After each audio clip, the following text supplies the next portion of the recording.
for me, it comes down to, if you feel called to use the symbols, use the symbols. If you don't, don't. I will say that for me as a practitioner, I very rarely use the symbols. It's for me, it's more about the intention and opening to the flow, but there will be times where I feel called to use a particular symbol. And in those instances, I do. So I think it's about, think of it as kind of an intuition exercise of tapping into your intuition. And do I need the symbol for this, or do I just need the intention and feeling into it that way? Yeah, I agree. I feel like in the beginning of my Reiki practice, that 20 years ago, I had my Reiki teacher was like, these need to be memorized and you need to write out all of the symbols hundreds of times until they're memorized. And in a way, it really served me because I can pull out a symbol whenever I feel called to the symbol without having to struggle with like, what is that? How do I draw that again? Or what does that look like? Or how do I pronounce that properly? Or whatever it may be. And so now it can really be at my fingertips when I do feel called to use it. There's no struggle there. And so, and once again, it's very much an intuitive pull towards something. And so, for example, if I'm going to give my shower head Reiki, I might feel called to give it a chokure, like infuse me with power and physical healing and all of the, components of what chokure is. But it very much, it's all about, instead of trying to figure out consciously what the symbol is supposed to do, let your subconscious, let your spiritual intuition guide it.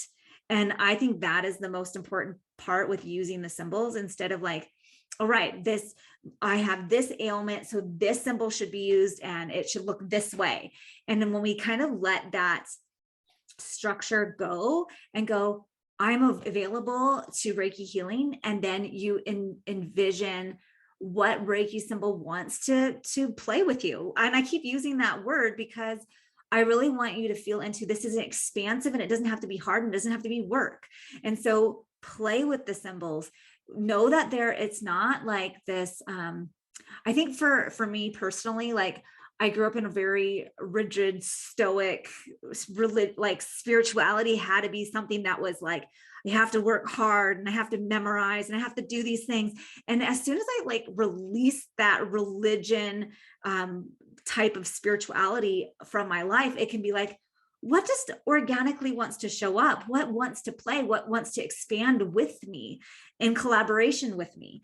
And when I got into that aligned space, then it's much easier to use the symbols. It's much easier to go, oh, I don't understand why Saheki needed to come out right now, but it did. So I'm not going to question it. I'm just going to use it. Does that make sense? Yeah, I love that. And I think, like Christine said too, I love that idea of, like I said earlier, sometimes you need the box to be able to get out of the box. And so sometimes we need the symbols and we need the hand positions and we need these structures because it gives us that, like we were talking about earlier, that space of permission of, these are the parameters for what I'm doing. And so we need that. And so if you're in that place where you use the symbols and the hand positions, we're not saying that's wrong. We're not saying that you have to leave it behind, but there are different stages and places that you can go in your Reiki journey and know that they're all just as valuable, just as worthy, just as important.